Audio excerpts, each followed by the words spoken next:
Chimie 5e secondaire, la vitesse de réaction. La définition, c'est la vitesse d'une réaction. C'est une quantité, on va retenir qu'elle va être positive.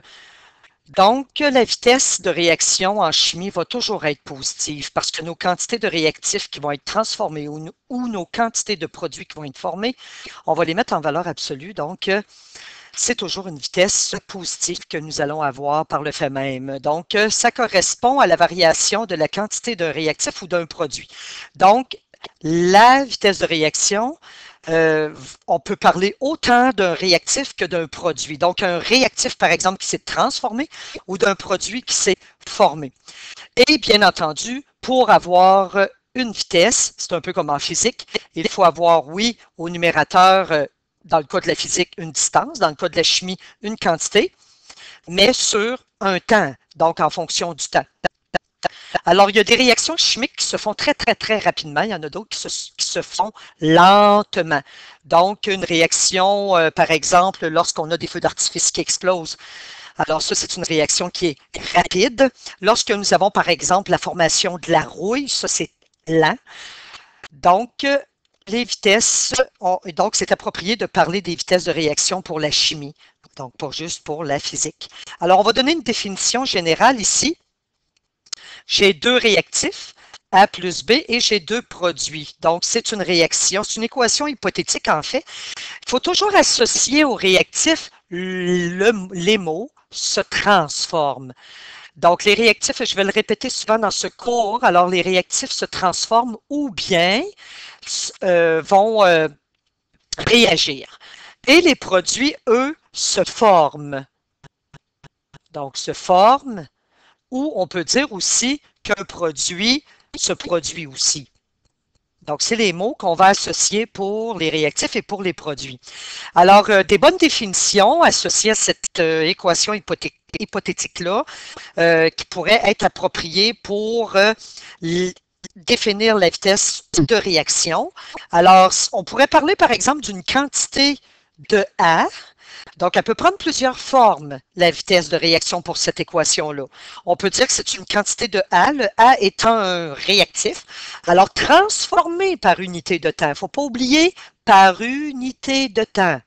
On peut avoir aussi, et pourquoi qu'on a le mot transformé? C'est parce que c'est un réactif, notre A. Ensuite, ça pourrait être aussi, cette vitesse-là, de cette réaction-là, une quantité de C. La quantité en passant peut être en grammes, peut être en mol, peut être en millilitres. Ça peut être aussi en concentration, mol par litre. Former, le C, lui, c'est un produit. Alors, lui, on va parler de former. Les produits sont formés, sont produits, alors que les réactifs sont transformés. Ensuite, toujours par unité de temps. B, c'est un réactif, donc on va dire, par exemple, que c'est une quantité de B qui a réagi par unité de temps. Et le D, c'est un produit. Donc, on pourrait parler de quantité qui s'est produit. Donc, produit. Donc, quantité de D, D qui s'est produit par unité de temps. Ce sont les mots de vocabulaire. Donc, ça, c'est associé au réactif. Ça, c'est associé au produit. Un réactif va se transformer. Un produit va se former. Donc, vous avez le vocabulaire qui est associé. On n'oublie pas aussi par unité de temps. Ensuite, on va visualiser un graphique. Un graphique qui va nous montrer, en fait, on a la superposition, dans le même, pas la superposition, mais on a les deux courbes dans le même graphique d'un produit ou des produits qui se forment lors d'une réaction chimique et des réactifs qui vont se transformer lors d'une réaction chimique. C'est un graphique qui est qualitatif, je n'ai pas mis de valeur là. Donc, on a une quantité ici pour la courbe bleue, donc c'est normal. Elle commence avec une très grande valeur de particules. En fait, cette quantité-là, c'est la quantité, hein? C'est la quantité en fonction du temps. La quantité peut être en grammes, peut être, comme je l'ai mentionné tantôt, en mol, etc. Ici, on l'a exprimé la quantité par nombre de particules. Donc, le nombre de particules de réactifs, c'est normal, au début de la réaction, nous en avons beaucoup. Alors, qu'est-ce qu'elle va faire, cette quantité-là? Donc, la quantité, ici, on va l'inscrire. La quantité, nous avons un ou des réactifs. Alors, cette quantité-là de réactif, elle va diminuer au fur et à mesure que la réaction va avancer dans le temps. Donc, ça diminue dans le temps. C'est normal que la courbe, hein, lorsque le temps augmente, c'est normal que nous ayons de moins en moins de réactifs présents dans un système. Et à l'inverse, lorsque nous avons des produits, c'est normal d'avoir aucun produit au début de la réaction formée parce que la réaction, elle est à son début. Donc, lorsque, par exemple, nous mélangeons deux réactifs, mais juste avant de les mélanger, c'est normal, il n'y a pas encore de produit formé. Et dans le temps, ce que ça va faire au niveau de la quantité, même chose, on peut avoir un ou plusieurs produits formés au niveau de la quantité de produits qui va être formée par unité de temps, eh bien, elle va augmenter. Donc, cette quantité-là, la flèche veut dire augmenter dans le temps. C'est ce qu'on va avoir là, au cours de la réaction.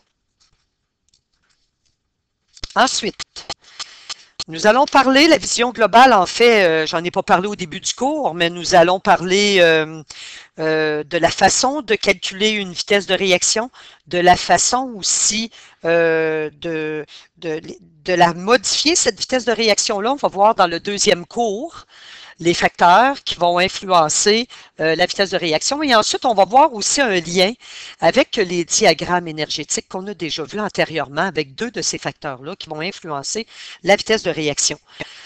Passons maintenant, vous êtes à votre document, j'ai oublié de le mentionner, votre document, vous pouvez identifier les pages pour ce cours-ci, c'est la partie 1 de notre théorie portant sur la vitesse de réaction. Vous allez avoir 8 pages, en fait, 8 pages d'identifier. Alors, sur la deuxième page, vous avez l'expression de la vitesse de réaction. En fait, on a parlé tantôt des différentes définitions qu'on pouvait avoir. Hein. On pouvait avoir comme définition de la vitesse de réaction que c'était des réactifs qui sont transformés par unité de temps ou des produits qui sont formés par unité de temps. Alors, on n'oublie pas, les réactifs sont toujours du côté gauche hein, de la flèche, les produits sont du côté droit. On dit que la vitesse, on va la noter quand même V comme en physique, sera une quantité de matière qui va être sur un intervalle de temps. Comme on l'a mentionné tout à l'heure, la quantité de matière peut prendre différentes formes. Le temps aussi, on a des réactions en chimie qui sont très, très lentes ou rapides. Donc, on va y aller avec des secondes, des millisecondes. On peut y aller avec des heures, des minutes. On peut y aller aussi avec des jours. Dans une réaction chimique, les réactifs, très importants, on le répète, sont transformés. Les réactifs sont transformés et les produits sont formés. Alors, donc, la vitesse se précise et devient sous cette forme. Alors, lorsqu'on parle de vitesse de réaction, en fait, on parle de quantité de réactifs sur un temps. Et on n'oublie pas, on le répète, hein, les réactifs, on parle comme mot-clé hein, qui se transforme. Donc, un réactif se transforme par unité de temps. Et pour le produit, alors la vitesse, si on parle d'un produit en particulier, ben, ce sera une quantité de produit qui sera formée. Hein, on n'oublie pas que les produits se forment par unité de temps. Et les unités, j'en ai illustré ici quelques-unes pour la vitesse. Alors, au numérateur, la quantité peut être en grammes, le temps peut être en secondes. Ça peut être en mol, le temps peut être en minutes. On peut avoir des grammes en minutes, par minute. On peut avoir des grammes par heure. Nous avons par la suite une unité au numérateur pour la quantité qui peut être aussi la concentration.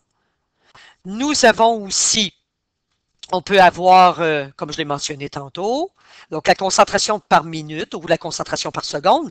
Nous avons aussi les grammes par heure, nous avons des millilitres par seconde, on peut avoir des litres par seconde, etc.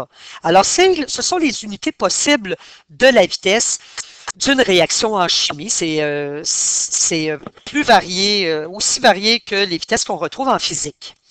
Maintenant, on va aller toujours sur la deuxième page, on va aller faire l'exemple A.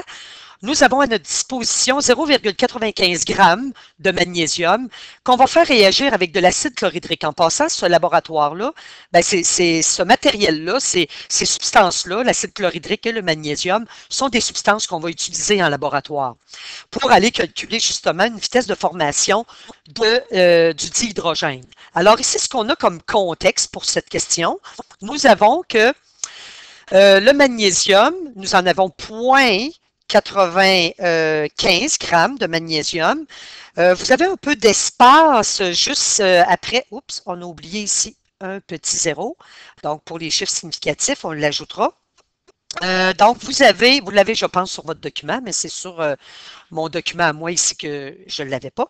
Alors, vous avez ici, on va l'écrire, tiens, du magnésium qui est solide et qui va réagir avec de l'acide chlorhydrique. L'acide chlorhydrique qui est en solution aqueuse, hein, le solvant, c'est de l'eau.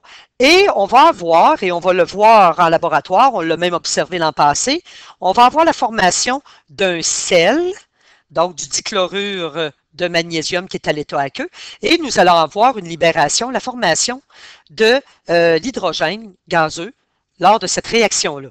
Alors, ce qu'on utilise ici, le contexte, c'est qu'on a utilisé 0,95 grammes de magnésium qu'on a fait réagir avec de l'acide chlorhydrique qui est concentré 0,1 molaire. On nous dit qu'au bout de 280 secondes, la réaction s'arrête et on note qu'il reste 0,50 grammes de magnésium. Alors, ce qui est très, très important, la subtilité ici de la chose, lorsque vous avez à calculer une vitesse de réaction, ce n'est pas avec les quantités de réactifs que nous avons à notre disposition ou qui nous restent à la fin. C'est toujours avec une quantité de réactifs qui a réagi. Ça, c'est très important. En fait, on a vu hein, qu'une réaction chimique, je vais l'équilibrer, hein? Donc une réaction chimique, on a vu que avec l'équation, nous avons en fait les substances qui réagissent et lorsqu'on équilibre l'équation, nous avons les quantités qui réagissent. Mais attention, lorsque nous avons ces quantités-là avec ces substances, lorsque j'ai par exemple une mole de magnésium qui réagit avec 2 moles d'acide chlorhydrique pour donner 1 mole de dichlorure de magnésium et 1 mole de dihydrogène, en fait, ce que vous avez, comment on peut traduire ça? C'est que ça prend 1 mole de magnésium solide qui vont réagir. Alors, le mot réagir est très important, avec 2 moles d'acide chlorhydrique qui vont participer à la réaction pour avoir la formation d'une mole, en fait, de dichlorure de magnésium et d'une mole de dihydrogène. Alors, comprenez-vous, pour la vitesse de réaction, ça nous prend des quantités qui ont réagi. Alors, si on veut poser notre problème, nous avons donc ici une vitesse à calculer. Qu'est-ce qu'on nous a donné? On nous a donné en fait une quantité qui était la masse initiale du magnésium mis à notre disposition lors de cette réaction, qui est en grammes. Nous avons par la suite la masse finale. Donc, il nous reste, lorsque le temps de 280 secondes, après 280 secondes, il nous reste dans le système 0,50 grammes de magnésium toujours. Et ça, c'est après un temps de 280 secondes. Donc, on pose notre problème, qui est celui-ci. Donc, la pose de notre problème. Ensuite, nous avons besoin, la formule en fait, c'est toujours, elle est générale, hein, c'est une quantité, mais dans le cas ici du magnésium, il a réagi, c'est un réactif. Alors, on va la calculer de quelle façon? On va la calculer avec la masse qu'on retrouve à la fin, moins la masse. Alors, c'est un écart, bien entendu, ici, ça va être un écart de masse, toujours en valeur absolue, parce qu'on ne veut pas des vitesses qui sont négatives. Allez voir dans la définition sur la première page, hein, on voulait avoir toujours des valeurs positives. Sur un temps, lorsque on vous impose des unités, hein, prenez soin de regarder, on vous impose des grammes, ici, par seconde. Alors, nous allons écrire notre delta T ici. Vous aurez à ce moment-là substitué, donc on va substituer avec ce qu'on nous a donné. Ce sera la vitesse, en fait, de transformation de cette quantité-là de magnésium. Quelle est cette quantité? En fait, il nous reste 0,50 grammes. Et au départ, nous avions 0,95 grammes, le tout en valeur absolue. Et par la suite, notre temps qui était déjà en secondes, 280 secondes. Alors, nous allons faire le calcul. Ici, on soustrait, donc on va avoir, j'ai deux chiffres ici après la virgule, deux chiffres après la virgule. On fait un petit peu de chiffres significatifs ici, mais en fait, on va garder 0,45 grammes. On va garder le même nombre de chiffres après la virgule que celui qui en a le moins, mais les deux en ont deux. Divisé par un nombre que 3 chiffres significatifs, alors on va arrondir pour garder deux chiffres significatifs. Donc, vous pouvez l'écrire 0,16 grammes par seconde, ou bien vous pouvez l'écrire 1,6 par 10 à la moins 3 grammes par seconde. Voyez-vous comment est exprimée la vitesse de transformation ici de notre magnésium? Allons voir B maintenant. B, calculer toujours une vitesse. On va poser notre problème, on cherche une vitesse de réaction, cette fois-ci en mol par seconde. Alors, comme on avait déjà notre écart, on peut procéder de cette manière-là. On avait déjà notre écart des masses qui était égal en A à 0,45 grammes. Oups. Donc 0,45 grammes. On peut tout simplement, avec le tableau périodique, aller transformer notre, c'est un traducteur, notre tableau périodique, notre nombre de grammes en mol tout simplement. Et on va utiliser toujours ici le même temps, mais cette fois-ci, on veut avoir des mols par seconde comme définition de la vitesse. Alors, dans un premier temps, la transformation de nos grammes en mol. Alors, on utilise le tableau périodique. C'est avec le tableau périodique que nous faisons cela. Une mole dans le tableau périodique de notre magnésium, arrondissez la masse à l'unité. Alors, c'est comme si j'avais un nombre infini de chiffres significatifs, la même chose pour la mole. Lorsqu'on va calculer, donc ici, j'ai deux chiffres significatifs, nous allons arrondir à deux chiffres significatifs notre valeur, ce qui va nous donner, dans le traitement des unités, on voit bien que ce sont des moles qui vont rester. Donc, ce qui va nous donner 0,19 moles. Nous avons nos deux chiffres significatifs. Par la suite, nous avons à calculer la vitesse. Notre quantité, elle est en moles. Et nous divisons par le temps qui est en secondes.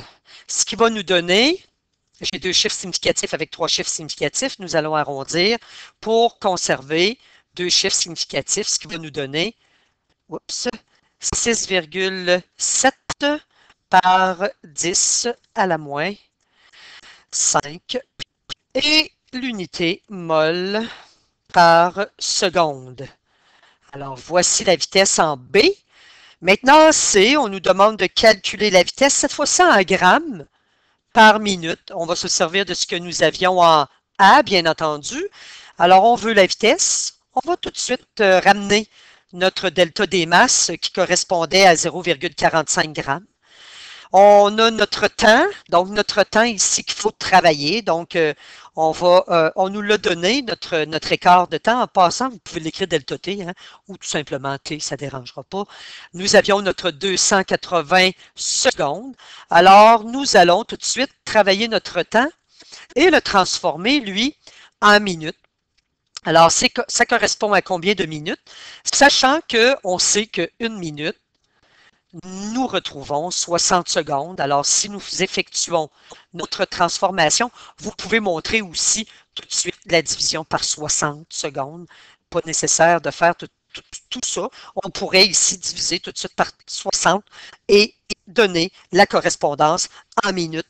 Alors, en minutes, nous allons avoir une valeur quand même qui va être assez élevée, qui va correspondre à, donc on a trois chiffres significatifs, donc on peut arrondir tout simplement pour notre temps qui va être en minutes.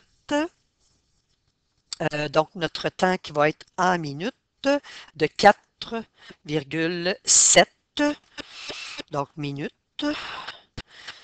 Et nous pouvons le substituer par la suite pour le calcul de notre vitesse. Donc, nous avons notre 0,45 grammes qui contient aussi deux chiffres significatifs que nous allons diviser par notre 4,7, donc 4,7 minutes. Par le traitement des unités, nous voyons bien que ça va nous donner donc, si on garde deux chiffres significatifs, 9,6 par 10 à la moins 2 ce sera comme unité des grammes par minute. Pardon. Alors, on continue. Vous allez avoir dans votre document la troisième feuille. Alors, en fait, c'est une façon similaire à la physique que nous avons de calculer des vitesses de réaction. En fait, il y a un laboratoire qui va porter là-dessus, justement, avec la formation du dihydrogène lors de la réaction du magnésium avec l'acide chlorhydrique. Pardon. L'exemple B maintenant, nous avons l'ammoniac qui est utilisé comme engrais chimique en agriculture. Il est produit par la réaction du diazote avec le dihydrogène. La vitesse ici de production de l'ammoniac. L'ammoniac, ici dans notre équation, c'est un produit. Donc, c'est pour ça qu'on dit c'est la production de l'ammoniac. On nous donne la vitesse. La vitesse, elle est en concentration par seconde, donc des moles par litre, divisé par des secondes. Donc, ça nous donne des moles par litre seconde. Alors, quelles sont les vitesses correspondantes de la transformation du diazote et du dihydrogène? Vous allez voir que dans le manuel de chimie, on vous montre, on vous donne une grande formule avec les concentrations, mais nous, ce que nous allons faire, tout simplement, c'est de la stoichiométrie. En fait, les grandes formules et les façons de faire qu'on vous montre dans le manuel, vous pouvez apprendre ça par cœur. Ces formules-là ne seront pas données dans les examens, mais en fait, ça découle de la stoichiométrie. Pardon. Alors, ce sont des formules qui tiennent compte de la stoichiométrie, mais comme nous sommes équipés, nous sommes capables d'en faire de la stoichiométrie, on n'a pas besoin de ces formules-là. Alors, qu'est-ce qu'on veut trouver? Laissez quand même des espaces sous l'équation. Vous l'avez sur votre document. On va poser notre problème un petit peu plus bas. Alors, ce qu'on nous a donné, en fait, comme information dans l'énoncé de la question, on nous a donné que ce qui a été formé, la vitesse de formation pour l'ammoniac, la vitesse de formation de l'ammoniac, ce qui a été formé, c'est 5,0 par 10 à la moins 6. Ce sont des concentrations, mol par litre, et ça s'est formé par seconde. Alors, c'est la vitesse qu'on nous a donnée. Bien souvent, ce qu'on va faire, on va l'écrire un peu comme dans l'énoncé de la question, on va placer le seconde tout de suite à côté de litre. Alors nous, on veut calculer, les vitesses qu'on veut calculer, on veut calculer la vitesse de transformation du diazote et nous voulons calculer la vitesse de transformation du dihydrogène. C'est ce qu'on veut trouver. Alors, nous allons aller chercher dans l'équation, on va aller faire de la stoichiométrie pour aller trouver tout simplement la bonne quantité en mol. Puis par conséquent, ben, on prend pour acquis que c'est 1 litre qui était en jeu et c'était un temps d'une seconde aussi. Donc, on va se concentrer tout simplement sur la quantité en mol ici. Alors, nous avons notre connu ici qui est pour l'ammoniac. On va commencer pour le diazote en premier. Alors, ici, nous avons pour l'ammoniac la quantité qui a été formée et on veut connaître la quantité en mol qui a été transformée de notre diazote. Alors, nous allons aller chercher la deuxième ligne de la règle de 3 dans l'équation. Ça s'appelle faire de la stoichiométrie. Alors, on sait que si nous avons 2 moles d'ammoniac qui sont formés, nous aurons simplement 1 mol de diazote qui aura participé, qui aura été transformé pour, en fait, fabriquer l'ammoniac. Alors, c'est terminé. On a juste à faire notre règle de 3. Alors, vous avez 1 mol multiplié par le 5 par 10 à la moins 6. J'avais oublié mon unité tantôt. Mol divisé par 2 mol. On va donc avoir au niveau du diazote qui a été transformé 2,5 par 10 à la moins 6 mol.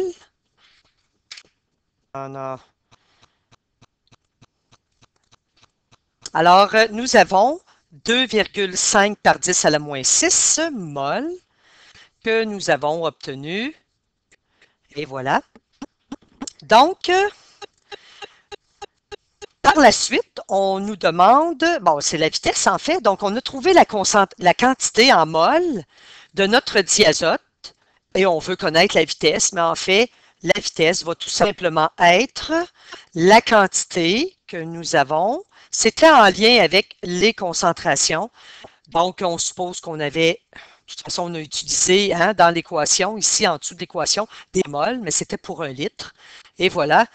Et nous avons, en fait, ça s'est effectué, elle était ramenée pour 1 seconde, hein, cette vitesse-là, au niveau de la formation de l'ammoniac. Alors, nous avons notre seconde. On va procéder de la même façon pour aller calculer la vitesse, cette fois-ci, de la transformation du dihydrogène. Alors, la vitesse de transformation du dihydrogène, on va faire encore notre stoichiométrie. On va ramener notre équation, si on veut bien faire la chose. Donc, nous avons le diazote et 3 moles de dihydrogène qui participent à cette réaction. Nous avons l'ammoniac qui est formé. Alors, même chose, on peut reprendre exactement le 5,0 par 10 à la moins 6 moles, qui était par litre, et nous voulons connaître la quantité de moles de dihydrogène qui a participé à cette réaction-là. Alors, faire de la stoichiométrie, on le répète, hein, c'est d'aller chercher l'information dans l'équation bien équilibrée. Nous avons comme unité des moles. Les moles, c'est le coefficient stoichiométrique qui nous donne les moles. Même chose ici, nous avons 3 moles. En fait, notre recette nous dit qu'avec 3 moles de dihydrogène qui vont être transformés, nous allons former 2 moles d'ammoniac. Alors, lorsque nous effectuons notre calcul rapidement, 3 moles multiplié par notre 5 par 10 à la moins 6 moles, divisé par 2 moles, nous aurons une quantité qui va être égale à 7,5 par 10 à la moins 6 moles. Par le fait même, la vitesse de transformation du dihydrogène sera égale à 7,5 par 10 à la moins 6, même raison que tantôt, hein, on avait utilisé pour 1 litre, et c'était par seconde. L'exemple C, toujours sur la même page, nous avons le cyanure d'hydrogène, qui est un gaz très toxique qui se produit à l'aide du méthane et de l'ammoniac. On vous demande quelle est la vitesse de formation du dihydrogène. Pourquoi le mot formation? Hein? C'est parce que, on le répète souvent, les produits se forment, sachant que la concentration de l'ammoniac passe de cette quantité à cette quantité-là. Donc, l'ammoniac est un réactif. Alors, nous aurons à aller faire encore de la stoichiométrie. Je vous demanderai de laisser quelques lignes, un espace. Il n'y a pas vraiment des lignes sur votre document, mais un espace. Nous allons poser notre problème. Ce que nous avons comme quantité de données, en fait, nous avons la quantité de l'ammoniac. Alors, l'ammoniac, la concentration, c'est la concentration. On nous l'a donné pour l'ammoniac du NH3. On nous a donné sa concentration initiale. Donc, on peut utiliser, on l'a vu tantôt dans les unités hein, de la vitesse en chimie, des grammes par seconde. On peut avoir des concentrations par seconde, des concentrations par minute, etc. Alors, c'est ce que je vais utiliser ici, la concentration initiale de l'ammoniac. Et l'ammoniac étant un réactif, il va donc se transformer. Alors, après un certain temps, qui est 90 secondes, on va l'écrire dans quelques secondes, il nous reste pour la concentration finale de l'ammoniac, une valeur correspondant à 0,060 mol par litre. Alors, on peut voir hein, qu'il y a une quantité quand même d'ammoniac qui a réagi et pendant un temps de 90 secondes. Est-ce qu'on nous impose ici une unité de vitesse? Non. Alors, l'unité de vitesse sera naturellement en mol par litre divisé par des secondes. Donc, mol par litre seconde. Alors, vous avez ici, dans un premier temps, à calculer parce qu'on nous a donné les quantités initiales et finales d'ammoniac. Et l'ammoniac est un réactif. Nous, ce qu'on veut connaître, c'est la quantité qui a réagi. Alors, qui s'est transformée. Alors, il faut la calculer. C'est un écart des concentrations d'ammoniac. Nous allons calculer cet écart-là, donc ce qui a vraiment réagi. Alors, vous avez toujours en valeur absolue parce qu'on ne veut pas hein, de vitesse négative, jamais en chimie. Alors, nous avons nos quantités ici qui sont exprimées en concentration, en fait. Nous obtenons en valeur absolue une valeur qui va être positive. Alors, cette quantité correspond à 0,14 mol. Alors, c'est notre quantité qui a été transformer et dans un temps de 90 secondes, il nous reste tout simplement à trouver la vitesse de notre NH3 qui va être égale à 0,14 mol. En fait, c'est des mols, pardon, là, c'est des mols par litre. Alors, des mols par litre. Et nous avons des mols par litre qui sont divisés par notre 90 secondes. Alors, nous allons conserver deux chiffres significatifs. Et voilà, mol par litre par seconde. Donc, ce sont des mols par litre par seconde, tout simplement. Ça nous donne une vitesse. Donc, est-ce qu'on nous la demandait de cette manière? Oups, pardon, ça c'était la vitesse de formation. C'est la vitesse en fait que nous cherchons, hein, si on retourne faire la lecture, c'est la vitesse de formation du dihydrogène. Mais quand même, vous l'avez vu. OK, vous l'avez vu. Ça, c'est la vitesse de transformation de l'ammoniac. Donc, je suis allé un petit peu plus loin, mais en fait, on peut s'en servir pour calculer, hein. On peut s'en servir par la suite. On retourne faire de la stoichiométrie avec, ou bien tout simplement, ce que nous faisons. Oui, on va aller faire de la stoichiométrie. Je m'excuse. Ben, c'est ça. On va aller faire notre stoichiométrie. J'étais un petit peu mélangé. Je pensais que j'avais terminé de répondre à ma question. Alors, on vient de calculer par le fait même, si on vous l'avait demandé, on vient de calculer la vitesse de transformation de l'ammoniac, mais retournez dans votre énoncé de question, hein, c'est la vitesse de formation du dihydrogène. Alors, on y va. Alors, ce que j'ai, je peux repartir avec mon 1,6 par 10 à la moins 6 mol. Je peux partir tout de suite avec ça ici. Hein? Et voilà, on l'a calculé. Donc, la quantité ici qui avait été transformée. Alors, vous avez 1,6 par 10 à la moins 3, c'est notre connu, mol par litre. On peut laisser tomber le par litre, mais c'est sous-entendu ça, finalement, là.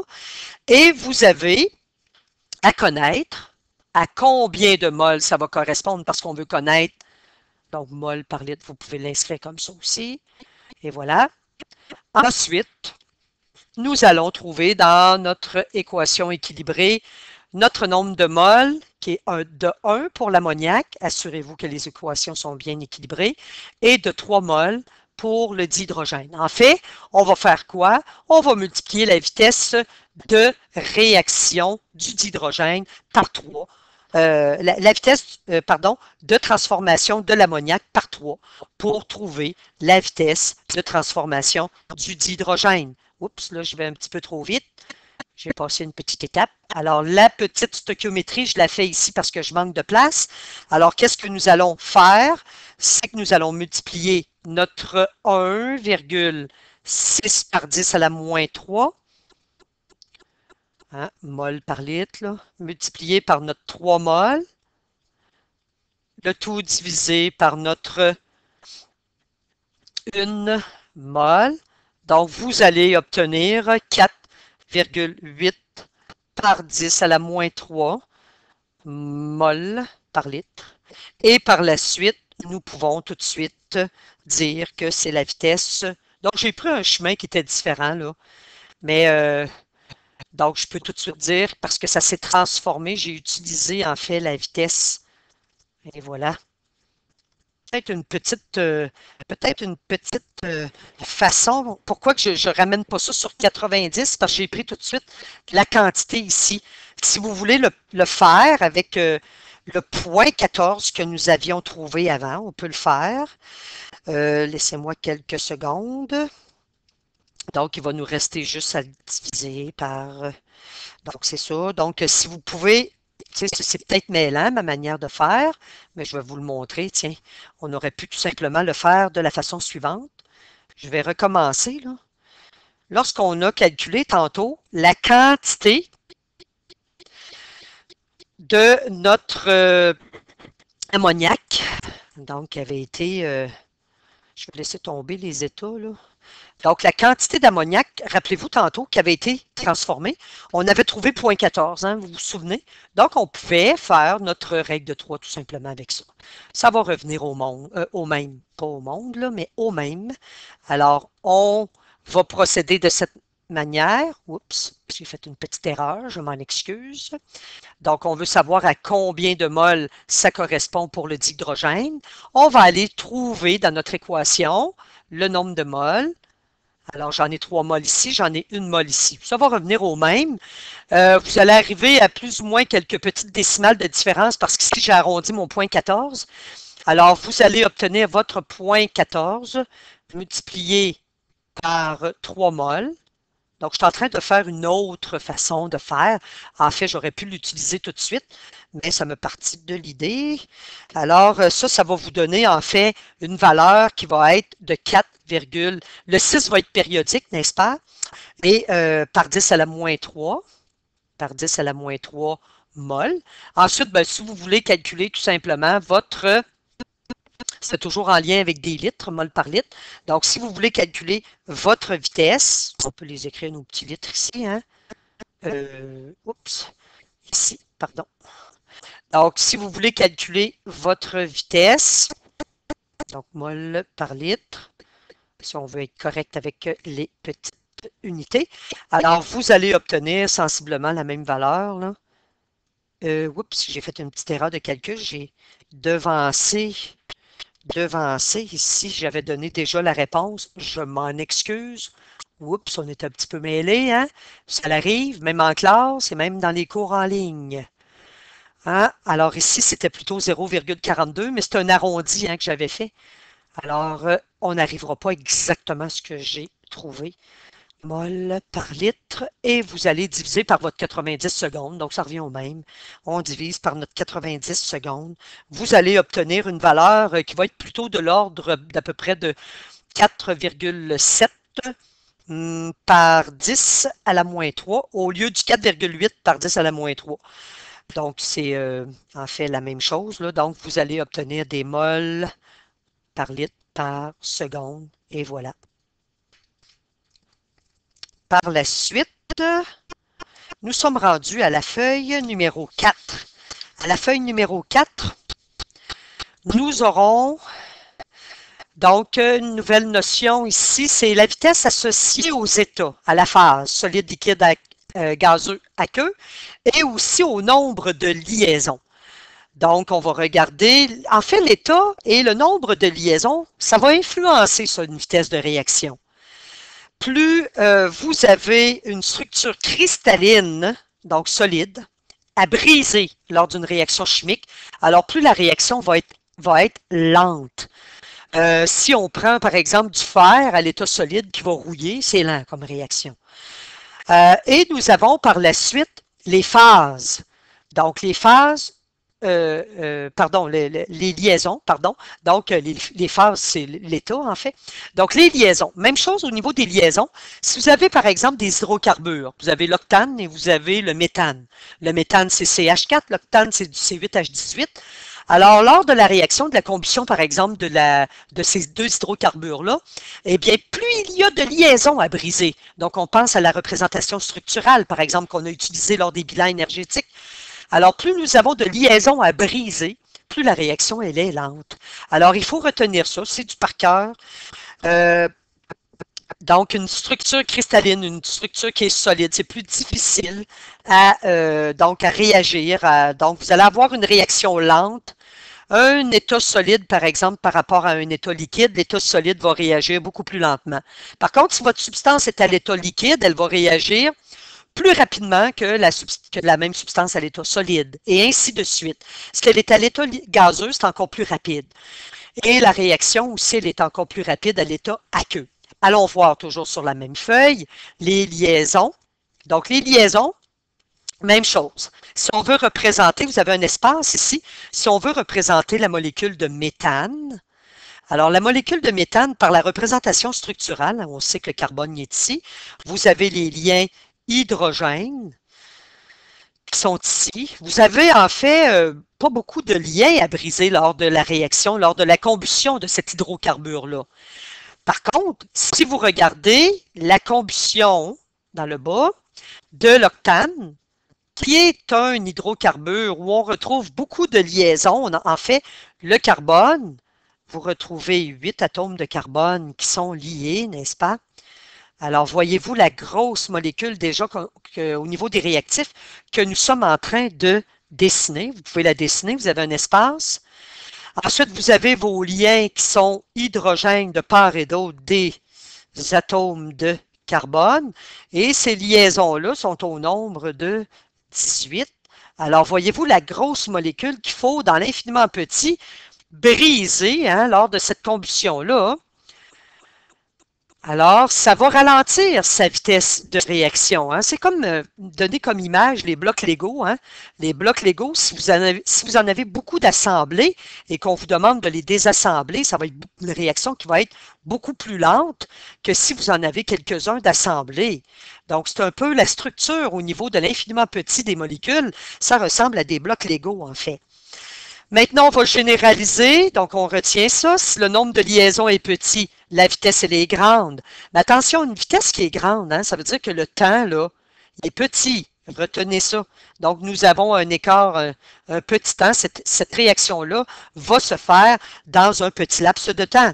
Par contre, si vous avez un nombre de liaisons qui est grand, vous allez avoir une vitesse petite. Ça veut dire un écart de temps, un laps de temps qui est grand. Donc, faites attention, il y en a qui se font pogner dans les examens avec ces notions-là. Si la vitesse est grande, ça veut dire que le temps il est petit. Donc, faites attention. Ensuite, toujours sur la même page, nous avons un autre exemple, l'exemple D. Nous avons deux réactions en fait, et on nous demande laquelle a la plus grande vitesse, celle qui va se produire le plus rapidement. Alors ici, du côté des réactifs, on regarde, nous avons de l'état. Donc, ça fait référence, l'exemple D fait référence à la phase, à l'état ou état. Donc, nous allons aller voir la deuxième. Donc, regardez l'état. Nous avons que les deux réactifs sont à l'état aqueux, alors que dans la première réaction, nous avons un réactif qui est à l'état solide et seulement un qui est à l'état aqueux. Alors ici, nous regardons l'état. Si vous retournez voir la hiérarchie ici, on avait au début, c'est l'état solide qui est le plus lent à réagir, et nous avons justement une équation qui nous montre un état solide. Alors, celle qui va être la plus lente, alors ici, c'est une réaction qui va être lente parce que nous avons du côté des réactifs un état solide avec un état aqueux. Donc ici, l'écart de temps va être, donc la réaction qui est lente veut dire qu'on va avoir une vitesse qui est petite. La vitesse va être petite. À ce moment-là, si la vitesse est petite, vous allez avoir un écart de temps qui est grand. Par la suite, donc on nous demandait laquelle a la plus grande vitesse. Alors, c'est notre système 2 parce que nous avons les deux réactifs qui sont à l'état aqueux, et ça, on a vu ça tantôt dans la hiérarchie, c'est l'état aqueux qui l'emporte sur l'état solide. Alors, vous allez avoir une vitesse qui va être grande, ça se fait rapidement, donc ça veut dire que c'est rapide. Qui dit vitesse grande, on va dire, donc c'est une réaction qui est rapide, une réaction rapide. Et si c'est une réaction rapide d'une vitesse qui est grande, ça implique quoi? Ça implique que ça ne prend pas de temps. La réaction se fait rapidement dans le temps. Donc, l'écart de temps, il est petit. Ensuite, allons voir l'exemple E qui est en lien cette fois-ci. Si on regarde les deux exemples, les deux réactions, nous avons dans les deux cas des états gazeux et nous avons et voilà, donc on ne peut pas jouer sur l'état. Donc, à ce moment-là, sur quel facteur allons-nous intervenir? Sur le nombre de liaisons. Donc, sur les liaisons, on va regarder. On va aller faire une représentation structurale de la situation. En fait, ici, on a l'octane qui brûle. Et l'octane, alors, nous avons, pas l'octane, pardon, nous avons un hydrocarbure ici qui brûle. Alors, nous avons nos trois liens ici de carbone qui sont reliés. Et nous avons ici nos liaisons d'hydrogène. Nous avons une molécule, 5 moles de dioxygène qui vont réagir, mais regardez cette substance-là qui brûle, regardez tous les liens que nous avons à briser. Donc, les hydrocarbures, que ce soit le propane, l'octane, le méthane, on a toujours des liens de carbone et d'hydrogène. Par contre, ici, c'est aussi une combustion, mais cette fois-ci de l'hydrogène. Et l'hydrogène, eh bien, nous avons simplement une liaison à briser. Alors, on va regarder le nombre de liaisons.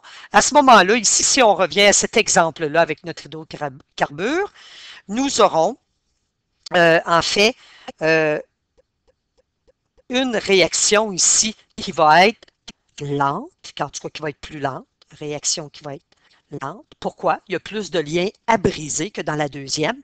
Donc, vitesse qui va être petite.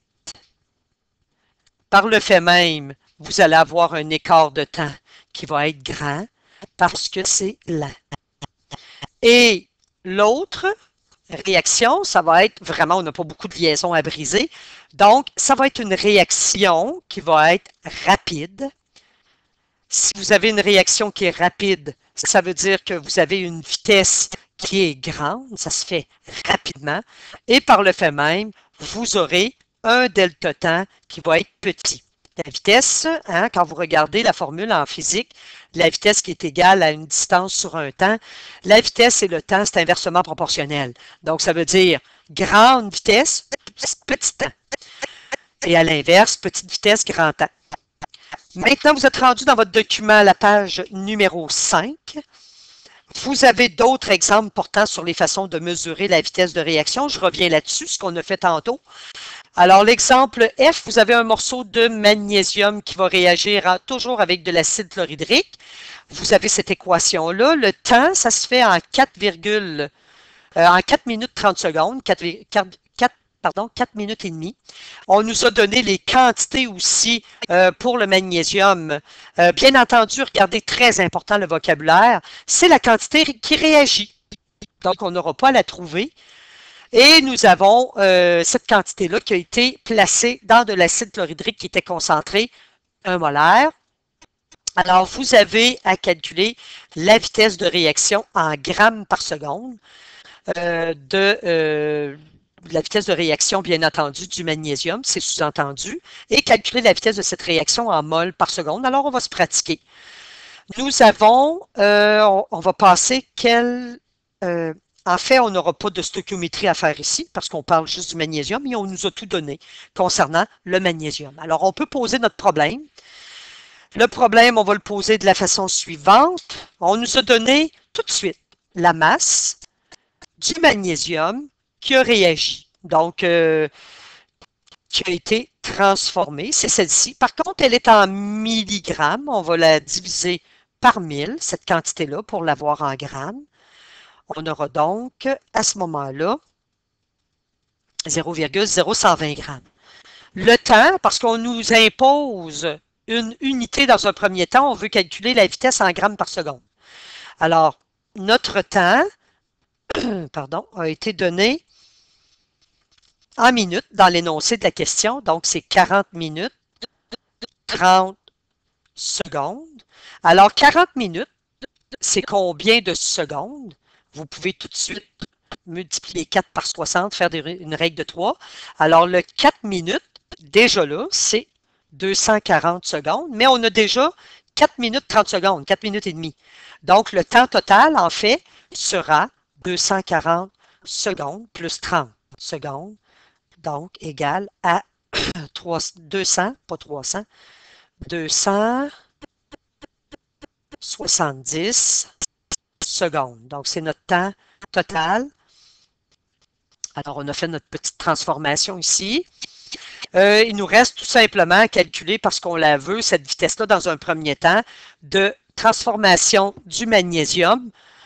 On la veut en grammes, donc 0,0120 grammes par seconde. Notre temps étant de 270 secondes, ce qui va nous donner, si on respecte les chiffres significatifs, 4,44 par 10 à la moins 5 grammes par seconde. On la veut aussi cette vitesse-là en mol par seconde. Alors, notre quantité ici qui était donnée, notre masse qui était donnée, qui était de 0,0120 grammes. Alors, qu'est-ce qu'il nous reste à calculer? On veut calculer le nombre de moles. On va par la suite calculer la vitesse. Et voilà. On a toujours notre temps. On le veut en moles par seconde. Donc, on va tout de suite, on a déjà calculé notre temps en secondes. Alors, il nous reste à transformer avant, avec le tableau périodique, notre quantité de grammes en mol, trouver sa correspondance en mol. Ce n'est pas de la stoichiométrie qu'on va faire ici, on va tout simplement les voir dans le tableau périodique. Donc, une mol correspond pour le magnésium à 24 grammes. Nous aurons donc une quantité en mol qui va correspondre à 5,00 par 10 à la moins 4 mol. Et pour avoir notre vitesse, toujours de la transformation du magnésium, mais cette fois-ci en mol par seconde, il nous reste à diviser par notre temps en secondes, ce qui va nous donner une vitesse de 1,85 par 10 à la moins 6 mol par seconde. Un autre exemple ici, qui va ressembler à un laboratoire que vous allez faire ou que vous avez déjà fait. Alors, c'est l'exemple G. Le dihydrogène gazeux qui s'échappe du milieu réactionnel de l'exemple F qui est recueilli et mesuré par le déplacement d'eau toutes les 30 secondes. Alors, les résultats des mesures du volume sont compilés dans le tableau. On vous demande de calculer la vitesse de production du dihydrogène gazeux en millilitres par seconde. Bien entendu, c'est une vitesse moyenne que nous allons obtenir. On peut l'ajouter parce que c'est un grand écart de temps que nous allons trouver. On va voir de toute façon cette notion-là dans quelques secondes, la notion de vitesse moyenne et de vitesse instantanée. Ça va être à peu près la même définition que nous avons vue déjà en physique. Alors, calculez la vitesse de production du dihydrogène gazeux en millilitres par seconde. Construisez le graphique du volume par la suite de gaz produit en fonction du temps. Alors, voir les tableaux. On nous a déjà donné dans l'exemple du tableau. Dans l'exemple du numéro, dans l'exemple, G, on nous a déjà donné le tableau. Alors, à toutes les tranches de 30 secondes, la personne qui recueille le dihydrogène, en fait, là, regardez, c'est du magnésium qui réagit avec l'acide chlorhydrique. Et ce que ça nous donne un sel ici, et ça nous donne la production de dihydrogène. Alors, qu'est-ce qu'on a fait dans le temps?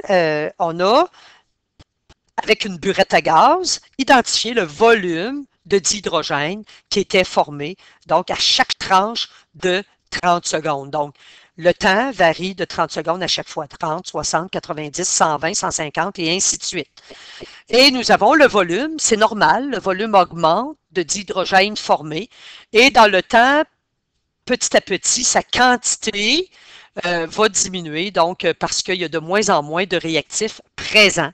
Donc, dans le temps, là, si vous regardez l'écart, ici au début, on a 7 millilitres qui se sont formés. Ensuite, on en a un 7.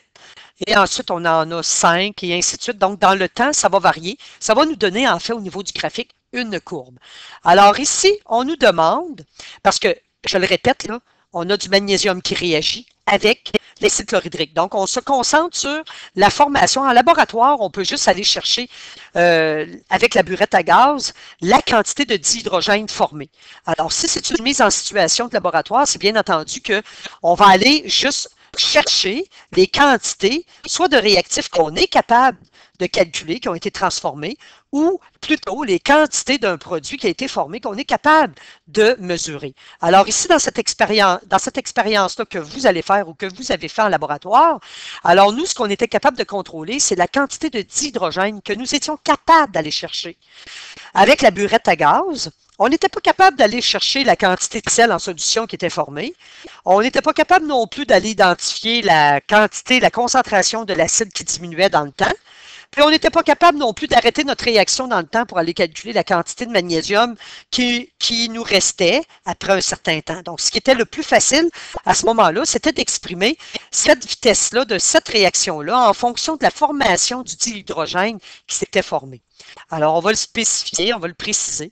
Mais ici, comme nous allons utiliser des valeurs pour cet exemple-là qui correspondent à un très, très grand laps de temps. Donc, nous avons combien de millilitres au total de dihydrogène qui a été formé?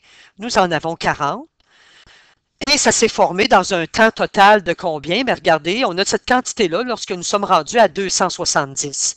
Alors, à ce moment-là, ça nous donne ici quand même une vitesse qui est moyenne parce que l'écart de temps y est très grand. Donc, c'est la vitesse moyenne de formation du dihydrogène, ce qui va correspondre à 0,15 millilitres par seconde. Ensuite, on nous demande de faire le graphique. En passant, votre graphique, c'est sûr que l'axe, là, je l'ai pris sur Google, mais l'axe des X devrait être superposé à la dernière petite case ici, là. Puis l'axe est quand même grassouillet, là.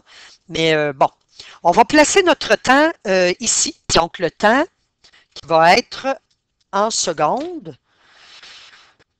Et nous allons placer sur l'axe des Y, nous allons placer notre quantité. En fait, ça revient à votre labo.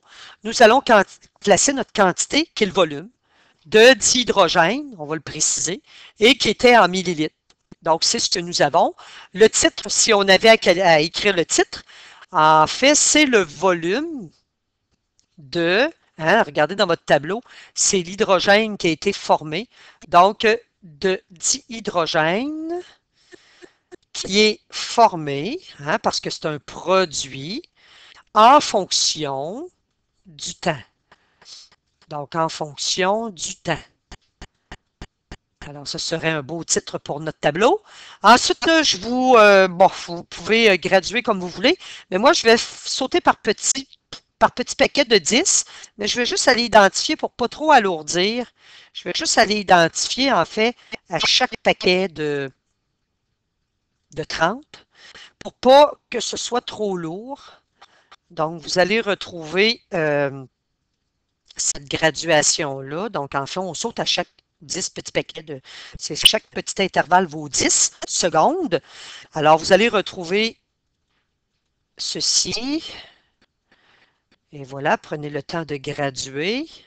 Et on va terminer justement au bout, là. La flèche ne va pas au bout, mais on peut s'ajouter un petit... donc, on a 240 ici. Un petit carré ici. Donc, on arrive à 270. Pas grave, là, vous pouvez l'ajouter avec la règle. Donc, je vais m'ajouter un petit segment ici. Oups. Donc, on va revenir à ça. Donc, on va s'ajouter un petit segment qui va partir en fait d'ici. Bon, une autre division, si vous aimez mieux. OK, donc, vous avez ici, en fait, ça correspond à notre, on va rallonger le tout, ça correspond à notre 270 secondes. Et par la suite, pour l'axe des Y, en fait, vous pouvez sauter à chaque petit 4 petits carrés, mais le premier, il est ici. C'est parce que l'axe n'a pas commencé correctement. 1, 2, 3, 4. Donc, vous pouvez écrire votre nombre de millilitres, mais sauter en petits paquets de 5. 1, 2, 3, 4. On aurait pu aussi diviser autrement. 1, 2, 3, 4. On va utiliser au moins le 2/3 de notre graphique. C'est ce qu'on nous demande de faire. On met aussi nos petites démarcations, nos petits repères. 1, 2, 3, 4. On va aller jusqu'à 40. 1, 2, 3, 4. Donc, vous allez avoir 35. 5, 10, 15, 20, 25, 30, 35. 1, 2, 3, 4. 40. Est-ce que ça a de l'allure? Oui, ça a de l'allure. Donc, c'est ceci. Alors, par la suite, il nous reste à placer les points. En fait, en plaçant les points, donc, moi, je vais y aller comme ça à main levée. Là. Vous aviez le 30 qui correspond au 7, donc un petit peu plus bas. Ensuite, vous aviez il y avait le point 00. Vous aviez le 60 qui correspondait au 13. En fait, ce que je vais faire, je vais aller tout de suite écrire l'extrême, mais prenez le temps de le terminer. 270, on est rendu vis-à-vis 40. Alors, ce que vous allez faire, tout simplement, vous allez remarquer qu'en reliant les points, ça nous donne une courbe qui va aller comme ça, et c'est tout à fait normal puisque c'est un produit qui se forme. Rappelez-vous, au tout début de ce cours, on avait un graphique qualitatif, justement, qui nous montrait la courbe des réactifs, la courbe des produits. Alors, c'est tout à fait normal. Et dans le temps, la réaction est de moins en moins capable de produire rapidement du dihydrogène parce qu'il y a de moins en moins de réactifs présents dans le système. Alors, c'est pour cette raison-là que nous avons une diminution dans le temps qui se fait de la formation de dihydrogène. Alors, si vous avez des questions, allez sur Facebook. Si vous voulez ce document, allez sur le site internet patiosciences.com. Il va y avoir d'autres parties pour cette partie-là portant sur la vitesse de réaction en chimie. Bonne étude. Alors, c'est pas vrai, j'ai pas terminé, je m'excuse. Le document, il y a d'autres pages, je m'excuse. Alors, on continue. Vous êtes rendu maintenant sur la page 7. La page 7, c'est d'autres exemples, en fait. Et ensuite, on va aborder la notion de vitesse instantanée et de vitesse moyenne. Mais en fait, ça a déjà été abordé en physique. Alors, nous avons l'exemple H. C'est une réaction entre une solution de dibrome aqueux et une solution d'acide formique aqueux qui se produit au début de la réaction. La solution est de couleur brun foncé et la concentration du dibrome est de 0,0120 mol par litre à mesure que le dibrome est consommé. La solution s'éclaircit, puis au bout de 5 minutes, donc les valeurs que nous avons besoin, c'est ça, elle est de 0,042. Calculer la vitesse de réaction du dibrome aqueux en mol par litre par seconde. Nous allons donc poser notre problème. On n'a pas besoin de faire de la stoichiométrie. Ce qu'on nous a donné, en fait, c'est la concentration initiale de notre brome qui était égale à 0,0120 mol par litre. On nous a donné sa concentration après le temps, donc après le 5 minutes. Donc, on va pouvoir calculer ce qui a vraiment réagi. Et voilà. Ensuite, nous avons le temps qui a été donné, qui est en minutes. Comme on nous demande en mol par litre par seconde, on peut tout de suite faire fois le 60 pour avoir notre 300 secondes. Hein? Donc, on sait que nous avons... pardon. Petite erreur. Je voulais écrire mon traitement d'unité pour être correct, là. Je me suis trompée. Donc, nous savons que dans une minute, il y a 60 secondes. Donc, vous allez avoir votre temps en secondes. Par la suite, on peut aller calculer notre écart au niveau de notre quantité qui est exprimée en concentration. Donc, la vitesse du brome de transformation du brome va être égale, donc calculée en valeur absolue, là, votre concentration, variation de votre concentration de votre brome et divisé par votre temps, par le temps qu'on nous a donné. Alors, nous avons toujours en valeur absolue 0,042 mol par litre moins notre 0,0120 mol par litre. Le tout divisé par 300 secondes. Donc, nous aurons une vitesse pour notre brome qui va être égale à 2,6 par 10 à la moins 5 mol par litre. Les litres sont multipliés par des secondes. En fait, c'est des mols par litre divisé par des secondes, mais ça revient à écrire des mols par litre multipliés par des secondes. Traitement des unités, si vous ne le voyez pas, je vous le fais ici, là. Mol sur litre sur seconde. Ça donne combien? Mais seconde, c'est comme une fraction qui était sur 1. Alors, divisé par une fraction revient à multiplier par l'inverse. Donc, mol par litre reste là. On inverse la fraction, ça fait ceci. Et voilà, c'est pour cette raison-là que nous avons des mols et en dessous des litres qui multiplient des secondes. Alors, c'était la vitesse de transformation de notre brome. Ensuite, bon, ça c'était un exemple que je vous ai donné, hein? On apprend par l'exemple. Maintenant, la notion, c'était mon équation, j'aurais dû faire mon calcul ici, je m'en excuse. Ensuite, notion de vitesse moyenne et vitesse instantanée d'une réaction. Alors, nous avons la notion de vitesse moyenne déjà qu'on avait déjà abordée en physique. Dans la vitesse moyenne, on sait que l'écart de temps y est grand. Et on sait aussi, hein, on l'a vu en physique, si nous avions à calculer, par exemple, une vitesse moyenne dans un graphique, donc supposons soit d'un réactif, peu importe, ou d'un produit qui s'est transformé ou qui a été formé. Donc ici, admettons un produit qui s'est formé dans le temps. Alors, votre quantité, vous avez votre temps, je le fais qualitatif. Alors, pour calculer une vitesse moyenne, ben, il faudrait tout simplement aller trouver, je vais le faire en bleu, la pente de la séquente, donc qui est une droite. On aurait à ce moment-là un écart de temps qui est grand, un grand delta t. Donc, si vous avez une vitesse moyenne à calculer, une vitesse moyenne veut dire tout simplement que vous avez, ça implique que l'écart de temps il est très, très, très grand, il est grand.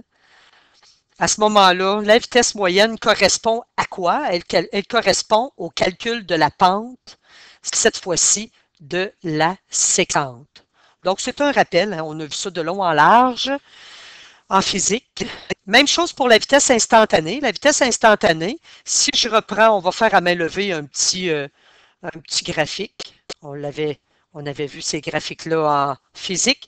Alors, encore là, si je prends une courbe qui nous montre la formation d'un produit, alors la quantité, le temps, alors la vitesse ici qui va être instantanée, ben, elle va correspondre à un delta t qui va tendre vers 0, donc très petit. Alors, c'est en un point précis, mais il nous manquait des outils mathématiques. Alors, on avait fait appel à la tangente. Alors, on se dessine une tangente et la tangente à la courbe, on va pouvoir calculer sa pente. Et voilà. Donc, la pente de la tangente, tout simplement, va nous donner une vitesse instantanée. Nous avons maintenant un petit exemple. Et là, c'est vrai que c'est le dernier. C'est la page 8 que vous avez entre les mains. Alors, c'est une réaction hypothétique. On nous a donné un graphique. Alors, le A, c'est un réactif. Le B et le C sont des produits. On nous a donné aussi que la vitesse instantanée, on veut la calculer à exactement un temps de 10 secondes. On nous a donné un tableau, on va aller voir ça, et un graphique. Donc, tout est donné. Le graphique a été fait à partir du tableau qu'on a ici. Ce qu'on nous a donné ici, c'est la concentration de C en fonction du temps. Mais on n'oublie pas le C, c'est quoi? Ici, dans cet exemple-là, c'est un produit. C'est un produit qui a été formé. C'est pour ça que nous en avons dans le temps de plus en plus. Mais on peut voir, si on avait à tracer des tangentes à la courbe, hein, la pente d'une tangente, ici, va nous donner une vitesse. Et on peut voir que l'inclinaison de cette tangente-là diminuerait. Donc, la vitesse dans le temps diminue. C'est normal. On a de moins en moins de produits qui vont se former puisque nous avons de moins en moins de réactifs présents.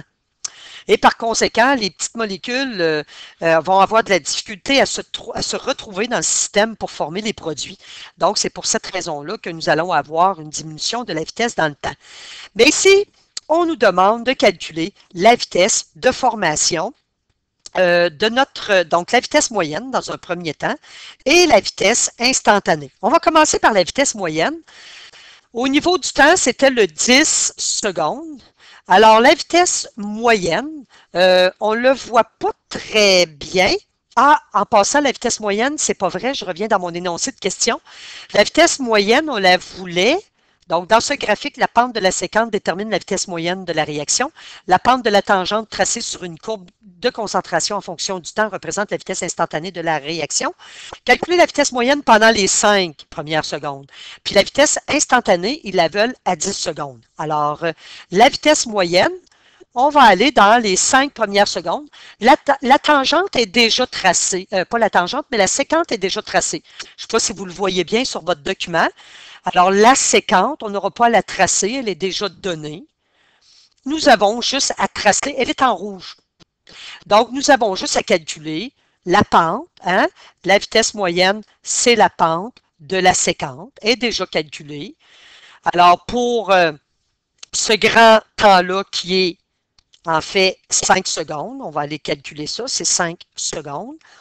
Maintenant, nous avons besoin de connaître notre quantité. Ici, c'est notre écart de la concentration, des concentrations, de notre C. Alors, c'est ce qu'on a besoin de connaître. Alors, c'est un écart de concentration sur un écart de temps. Une variation des concentrations sur une variation de temps, c'est le calcul, en fait, de la pente de notre séquence. Les couples que je vais utiliser, en fait, c'est ce couple-là ici, le couple 0,0, donc 0 secondes et 0 mol par litre. Et ici, je vais utiliser le couple 5 secondes et c'est environ, là, on ne le voit pas bien, 3,1 par 10 à la moins 3 mol par litre. Alors, je vais utiliser tout simplement le calcul de la pente. 3,1, mon Y2 moins Y1 sur X2 moins X1. Je suis allé un petit peu trop vite, je vais l'effacer pour mon temps. Je vais vous le montrer. Alors, je vais faire mon 3,1 par 10 à la moins 3 mol par litre, moins 0, mol par litre, divisé par le temps qui était mon temps de 5 secondes, moins 0 secondes. Alors, ce qui va nous donner une vitesse moyenne de 6,2 par 10 à la moins 4 mol par litre seconde. La vitesse instantanée maintenant, la vitesse instantanée, c'est la pente de notre tangente qui est déjà donnée. Alors, la vitesse instantanée, toujours de la formation de notre produit qui est C. Alors, je vais aller prendre 2 points. On pourrait prendre 2 points quelconques de la tangente. La tangente, elle est ici. Je vais prendre celui-ci à l'extrémité. En fait, il va correspondre au même là, que j'ai écrit. Et je vais prendre ce point-là ici, on va l'ajouter.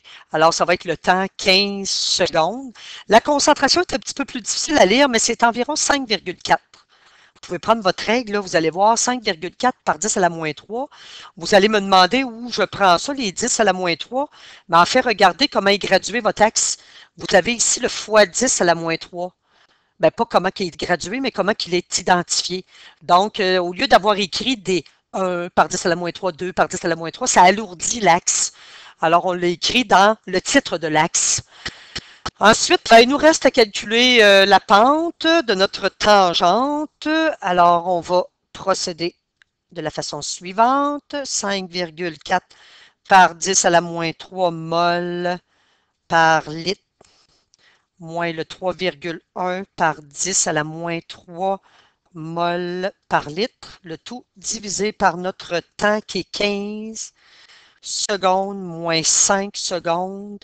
Nous aurons à ce moment-là un 2,3 par 10 à la moins 4 mol par litre seconde. Alors, c'est cette quantité-là qui a été formée pendant à 10 secondes. Exactement, c'était la vitesse de formation de notre produit C à un temps de 10 secondes. Donc là, c'est vrai que le cours est terminé. On a fait ça en 1h13 secondes environ. Alors, si vous avez des questions, allez sur Facebook Patiosciences. Si vous avez besoin de ce document, allez sur le site internet patiosciences.com. Ce document se retrouve en PDF. Alors, bonne étude.